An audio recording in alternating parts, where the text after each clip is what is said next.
ആട്ടുകല്ലിൽ അരച്ച ദോശ കഴിക്കണോ?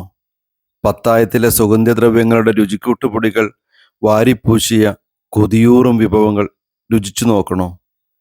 നിലവറയിലെ കിഴിയും ഭരണിയും തുറന്ന് തുറമാങ്ങയുടെ പുളി നോക്കണോ? ഇങ്ങോട്ട് വായോ വയനാട്ടിലേക്ക്.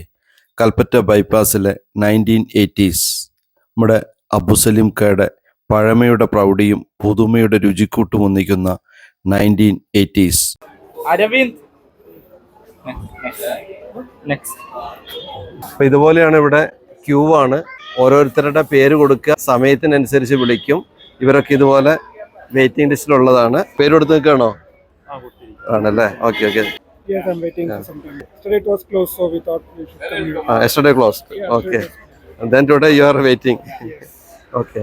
ഇതുപോലെയാണ് ദൂരനാട്ടിൽ നിന്ന് വരുന്നവരൊക്കെ നമ്മുടെ അബുസലിം ഖാൻ്റെ ഹോട്ടലിലേക്ക്. ഇതൊരു ട്രഡീഷണൽ ലുക്കാണ്, ട്രഡീഷണൽ ഫുഡാണ്. എല്ലാവരും വെയിറ്റിങ്ങിലാണ്. ഇവിടെ അപ്പൂസ് കുട്ടൻ വെയിറ്റിങ്ങിലാണ്.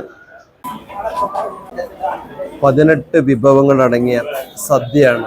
സമയം 3 മണിയായി, എന്നിട്ടും ഇത്രയും പേര് ക്യൂ നിൽക്കുന്നുണ്ടെങ്കിൽ ഫുഡിനെ കുറിച്ച് അവർ ഒന്നും പറയുന്നില്ല. സൂപ്പർ.